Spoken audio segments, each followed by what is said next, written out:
time for another round of Brandy. Candid conversations over cocktails about all things brand with your hosts, Reilly, Newman, and Scott Saunders, the brand developers behind Motif Brands. Hello, dear listener, and welcome back to another round of Brandy. We have an awesome episode for you today that is all about a cognitive bias. And although that term sounds intimidating, we will break it down for you and really just kind of apply it to your brand and what that means for your business. But before we get to that, there is some very interesting news regarding a rebrand. Rebrand. Yeah, we're talking about HBO and Max. And HBO Max. They're having an identity crisis right now. I don't know who's in charge over there at headquarters, but it's like it seems like every year they either change the mildly change the color of the brand or thicken the lettering just a little bit so you get this app update and all this stuff. And I've been seeing like the rebrand, and I can barely see any difference. And I'm like, okay, it's so minor, but they're deeming it a rebrand, and then they've changed their name. They can't land on what they want to be called. It reminds me of Michael Scott and him going on The Office, Michael Scott, and he's going, snip, snap, snip, snap, snip, snap. And if you know the context of the episode, you'll laugh. But it's so awkward now with HBO because going back a little bit in history, they had HBO Now and then they had HBO Go. And they're balancing these two things, and eventually it all kind of emerged on HBO Max, and that was like 2021 when they did that. And then you still had HBO, so you still had subscribers, and then kind of when they started that app and stuff coming out, that's when Now and Go came out, and it's just creating confusion. Well, and they increased their library. At the time, they folded in Max because I thought they were bringing in the Cinemax, like that's kind of its own thing too. And so, I was always in the impression that HBO and Cinemax were joined at the hip. But they're owned by different companies, right? I think it's the same, but you can subscribe to Cinemax. Like it's still its own. Yeah. It's just so confusing now. And so then in 2023 they dropped the HBO and went to just Max. And then they did do an identity update, I think, with the color and then some fine tuning, bigger font, a bigger typeface change. And then now, 24 months later, if not less, they've ditched the blue, that neon electric blue, I think, and now it's more black, and now it's just stacked. HBO and Max stacked in more of a box shape. So it's a little bit of what not to do when it comes to, or just it's like make up your mind. It's like I think that's the problem is when brands are constantly. And we talk about with rebranding, we always talk about like it's not a one and done thing. Like you need to always be. Just like a wellness check every year physically. You go to the doctor once a year. You need to always be taking your pulse and kind of finding ways to make sure that you're still on track as a brand. When you're constantly changing it up, it leaves us as the consumers and the out there and the audience to be going, what's going, like, make up your mind. Yeah. Which, looking at the history of it, they have kept HBO in the name, and then in 23 they removed it, which I think that was the mistake, is that they shouldn't have never removed the HBO from the name, right? Because then it became just Max. They're trying to make it like, I don't know, more appy and fresh, but the HBO is the part that's important. Because if someone asks me, oh, what do you watch White Lotus on, or I'll say it's on HBO. I think with HBO, I would say when you do look at rebranding, and if you're going to sacrifice your brand name in the decision, you got to think about what comes along with that, because HBO does hold a lot of the value in. HBO is known for its very high quality content. They don't do volume; they do very high quality work, kind of like what Apple is now becoming known for their streaming content. But getting rid of that and just trying to become Max is a little not justified, I'd say. But anyways, moving on to the topic for this episode, we're talking about the halo effect, and. Not the game, because that's what came to mind for me. And you grew up on Xbox, so you played Halo. I did not. One of the best gaming franchises probably to ever hit the market. We're talking about like the Angel Wings Halo, the good kind of Halo. The good Halo. And so this is a cognitive bias, and that means it's essentially like a heuristic where our brain is biased towards making an assumption or a decision because it wants to use a shortcut. That's because our brains are trying to save calories and just get to the answer as quick as possible. And so we unfortunately do have these kind of broad strokes that sometimes we'll apply just in the effort of doing that and conserving energy. And so a halo effect is essentially if you saw someone and he or she was very funny or very well spoken, or they got an award for something, we kind of make this assumption that then we start applying other good things to the rest of their lives. Yeah, we fill in the blanks with general assumptions. Right, like, oh wow, he or she's like, they're super healthy and in good shape or whatever, and we start applying, man, their marriage must be great parents. Yeah, they must be great parents. They must be great at their job. Their marriage must be super happy all the time, and we start making all these assumptions. Or we see someone driving a nice car, and we make these assumptions. Because our brains need to categorize, right? So we and the easiest. Right, wrong, right, black, white. The easiest are the bulking into a good category or bad category, and so you kind of backfill the rest of the narrative of people. I know, like even just people watching, right? You do that all the time. If you're out there in the public and love people watching, which I do, Paso's a small town, so anytime we have big city tourists come into town, you can always pick them out in a crowd. But you start filling in the rest of the picture. So if a brand is signaling a good experience or a transaction, a business transaction had a great experience, we already start. The halo effect is that we as consumers start assuming more about the brand in a positive light. You're right. Yep. And again, this goes into like anything psychological, is that this bias bleeds into other areas. Like we always talk about the herd mentality, or even reading reviews online, is that we'll make assumptions based off of those things. And like herd mentality, oh wow, everyone's doing it, this must be the right thing, therefore I should follow along. And again, the brain's making that shortcut and jumping to a conclusion when it's not that actually, it hasn't investigated it properly. That goes for, peer reviews. That's why that works so well on Amazon, and they lean into that, is that people go, oh, wow, is this a good product? Scroll. They look at the reviews and go, okay, I got 4 stars, I'll buy it, right? And how quickly we do that is that it's very, very effective. And almost scarily, like how easily we do that, because sometimes reviews are either inflated and purchased and fake, or it's they're not as accurate as we'd hope. And some other examples of this could be also in like design of a product, or design of a car or something like that, where we'll make these assumptions of, like Apple, for example, like how thoughtful the design is and how great the materials are. We'll then apply that same quality or kind of appreciation to the rest of the company and go, man, they must be a great place to work at. Just things like that, where we'll make these assumptions when now, like, yeah, they could be innovative and very hardcore on quality, but to work there, it may be kind of a nightmare. And so we need to be able to balance these things, and what that means for actually brands, and in your shoes as a business owner or a founder or a marketer, what does that mean for your company? And the same think of it as think of it as first impressions, right? Making one good impression. The same goes with, we've got the halo effect, but it can be a negative halo effect or a horn effect, if you want to think of angels and devils, the whole little shoulder argument. You've got the halo effect, the positive, right? But then you can also have negative. So if I order something off a company and it came broken in the mail, and they're not responsive for customer support and things like that, I'm walking away from that whole complete transaction with a bitter taste in my mouth. And I'm automatically going to make assumptions about the rest of that. And certainly that comes if someone goes, oh yeah, I was thinking about buying from this company. The first thing I'm going to do is go, no, don't. And now they're leading into, negative grassroots marketing, right? They're getting a bad rap.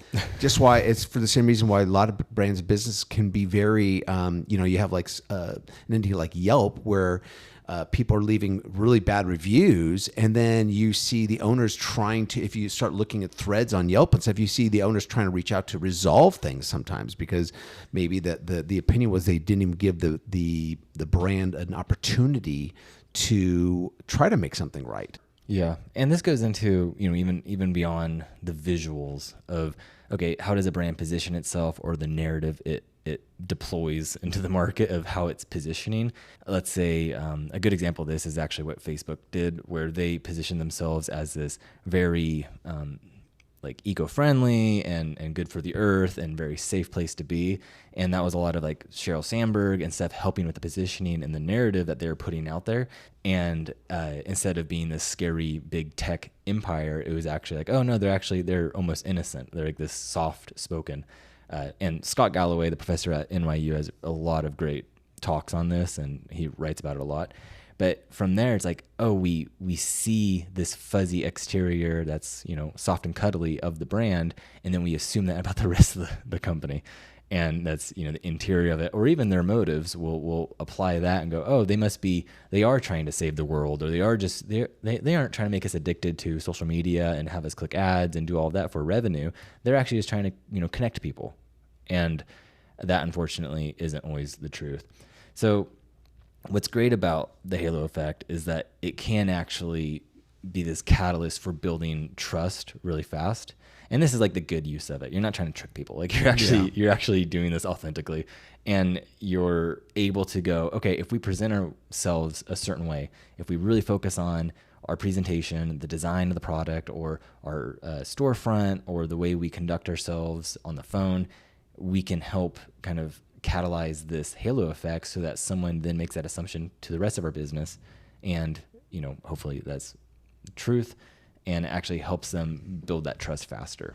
Yeah. And many times the perception that is the halo effect, it's almost like an inflated perception, right? Mm-hmm. That overpowers the actual experience the customer might have with the brand, right? With the business. That's what makes it so powerful, is that it exaggerates it through the other assumptions you're making about other touch points with the brand or reputation or any of that. It's and that's what makes it so good to empower. Right. And this kind of does go into the argument of, if a founder's like, well, our product, our quality's there, so people should just choose us. And most of the time, perception will outperform product in a lot of ways. So if your competitor is just perceived better, they're going to have higher likelihood of people actually creating that trust and willingness to go with them over you, even though your product could be of higher quality. And so when a founder does just go on, well, our customer service and our quality and all these things that are like, that's great, but is it perceived that way? Because the perception is going to can beat them to the punch. It's kind of like I love the claim. I'm being sarcastic, but like the family-owned business since. Yeah. I'm sorry, but like I'm in like families doesn't make. If you have a family, it may not be. No family's perfect. Families can be dysfunctional. I know some that are very dysfunctional. So boasting that a business is family run since that people think that businesses think that is such a boasting point, right, or a point of distinction to really broadcast out to try to stand apart from the crowd. Yeah. And it's one of those things again where you're left going, why I'd rather know, we've been open for 30 years, right? That's different. But family run or family owned, it's like, well, that doesn't mean it's run well. Yeah. Because a lot of families that I know aren't run well. Right. And they're trying to use a shroud of, we're just a couple of local folk. This is ma pa. Like you can trust us, right? And so it's using the same, that's what they're striving for, is to be perceived that way. But then you are using something that's now a cliche and overdone by a lot of industries. So I guess don't use the same cliched, hooks to try to create that halo effect. Well, and that's what I was going to say. Be original. Going back to it does go back to associations, right? Where it's like someone's association with a certain term you may use or a certain way you portray something is going to trigger certain things that then it could be a good thing or a bad thing.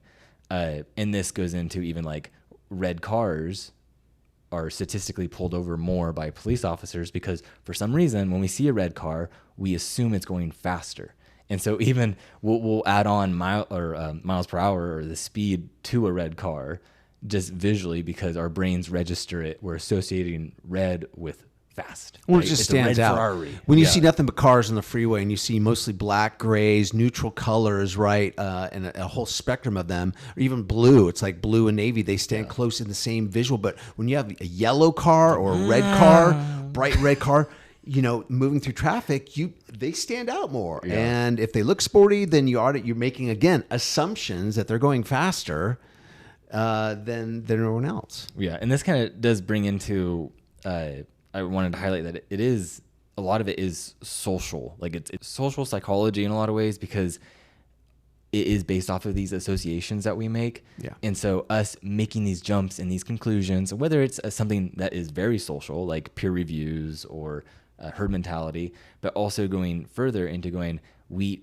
look at these associations and then we judge the truthfulness, not based off of the object, but now we're entering the subjective where we're looking at, is that true based off of that association?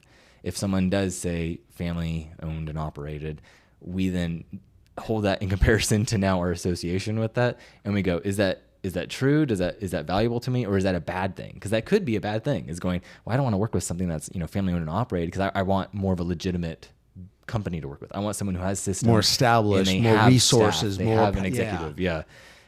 So again, there's two sides to it, and so that really does actually go into how this halo effect can work in your favor as a company and a person.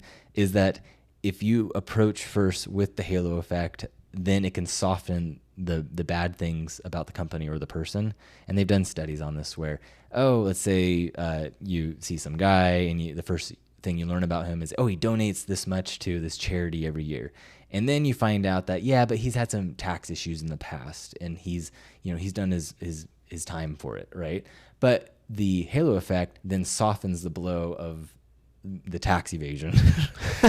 and when we apply this versus if it was a reverse order where we go, hey, here's John, he's done some tax evasion, but he donated, and then you're first going, right? Yeah, heck yeah, because he walked away without paying his taxes. So he's got the money to do so. And they've done studies, and this goes back to like the 60s when they were actually the 50s when they were trying these things and trying these different orders and going, it changes the judgment of the object to the object of the judgment. Yeah. And so then we're not just judging John in this case anymore for who he is, but now it's being framed and we're perceiving it differently because of this cognitive bias. Which is so funny, because I feel like that goes against what people normally think. The adage of, any press is good press. Right? You've heard that. And there's some people look at that as just, as long as people are talking about you, it doesn't matter whether it's good or bad. Right. Right. And I think that that's like a really stupid mentality to have, because why would you not, like, you don't want being talked about is one thing, but that doesn't mean that it's going to be good and going to help with a halo effect. Even, we see this with celebrities, we see this with brands, right? Anytime you have a fiasco as a brand or an embarrassing, bit of news pop up, the first thing is damage control. Like, is PRs coming in? How do you spin this? How do we counter the news? How do we turn this around to be a good thing for the brand, right? And so I think the idea, like you said, it's like which comes first. It matters a lot, and so even more so than the same thing that any press is good press, any news is good news. I don't think that's great for brand. Right. Yeah, and I think there's a lot of different layers to it, and I think that's what goes into when you do look at how we judge things, whether it's a brand or a person. We're not judging in a vacuum. Like there's so much going on. We're taking in all these different associations and perceptions, and the perceptions start layering. And even in this, like a halo effect is more of like a secondary perception where we're not just perceiving the object for what it is. Like we're actually then accounting for all these different layers to it and then going, okay, well, how does this now change my perception of it? Is my perception now accurate? Because that's what we're trying to intake this information and then judge our definitions and meanings and based off of these associations. For a brand, it's like, okay, you can't control everything, but you can put your best foot forward. Yeah. You can try to, make sure your design language, your identity systems, everything is on point so that you are creating clear guidelines for them to judge, not you, not your business, but judging their perception and its accuracy. And again, if you step out with the wrong foot and you get the horn effect, like Scott was saying, it's like, now that's going to throw off all the good you're trying to do. And that's like scientifically proven, where it's like now you're going to be skewed, or their perception of you will be skewed in a lesser light because you've unfortunately stepped out with the wrong foot. Yeah. It's really interesting because the professor, who is a social psychologist, he really nailed it down where it became to the overall impression, the overall image becomes more important than the thing itself. And it's really, it sounds very, don't judge a book by its cover is almost the opposite of that, where unfortunately our brains just don't work that way. So the image, the impression, that becomes more important than the object. Oh, I buy my wife's books I know what vibe of the book she's into based on the general cover. I'm a visual guy anyway, but yeah, the book, so much is like that. Well, and I feel like it's almost in denial. It's like even if I'm shopping wine or a whiskey, it's like I'm taking into account the label. How does it make me look holding this thing? Like, but I was even thinking it's like almost like if you were to walk by a movie poster that just had a black poster with white text in the middle that was just one word, and that's the name of the movie, right? Invincible. But then above it and below it, you see all the little badges. Oh, Sundance, pick, blah, blah, blah, blah. Artists, all these awards, maybe they're indie awards, whatever. Yeah. Littering the framework of the poster. You're maybe inclined, not knowing anything about it, you're more inclined to that's true. Trust that. So when you get into things where we talk about ratings and when you're looking at movies, even when you're looking at streaming, Netflix has the time, the popular top 10. Now, whether that is what everyone's watching right now or not, maybe it's fabricated, I don't know. But it's certainly, when you see something new title pop up and it's in that 1 or 2 spot of the week on one of your streaming services, you're more likely to maybe look and click into it, right? Yeah. Because of that, it's how our brain is organizing, compartmentalizing, and making assumptions about things based on certain things. So, and it's almost relieving. Like even on Netflix, if I'm scrolling for a while and I go to the top 10, I'm like, oh, that one sounds interesting, right? It's like it's done the work for you, and that trust is there, right? Rightfully or not. And I've heard rumors that that's not an accurate top 10. I've heard rumors that you can pay to play. They put in whatever they want because it is clickbait. It gets us to click in. It is. And it's just like, again, this all goes back to if the image, the perception is more important than the object itself, for founders, for marketers, this goes back to brand. Like it is that important where perception can really make or break a brand product. Well, that's brand is perception, right? Brand is the perception of the business. It's the relationship. It's all perception. So that's why brand is so powerful, is because if it's a negative perception, the business is going to hurt. Yeah. And what I like about it a lot is that this is very heavy in like social psychology. And like we always say, is like brand is relationship. And that relationship, it is relative to the person and their associations, because everything they're relating to, they're trying to find that context and that meaning. And so something like this is a huge factor of that, where they are taking in the social atmosphere and being able to apply that to your company and go, okay, does this make sense? Am I judging this correctly? And it can go for a lot of things, but the next time you see like a doctor wearing a lab coat on a commercial trying to sell you big pharma pills, usually it's not a real doctor. And usually they just wear the lab coat and they say certain lines, and the lab coat just has a way more effective recall and trustworthiness than if it was just an actor. Yeah, because they're not stating it's Dr. So-and-so. They're just showing someone reading a line wearing a white coat, and you automatically think, oh, they're clinical, they're professional. And it works. And that's God, we're suckers. But on that note, we want to thank you all for listening to Brandy. And again, if you've read the book, that's awesome. But your listenership here is much appreciated, and you've helped us become top 5%. Which is incredible. But if you've enjoyed these episodes, please do feel free to leave a review.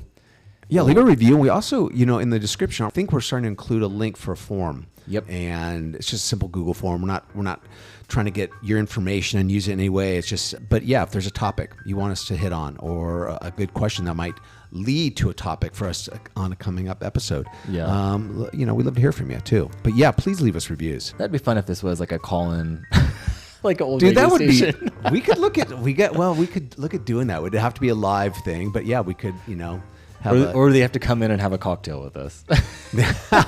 buy us a drink. But anyway, yeah, we appreciate you guys. Thanks for listening this week, and till next time. Cheers. Cheers.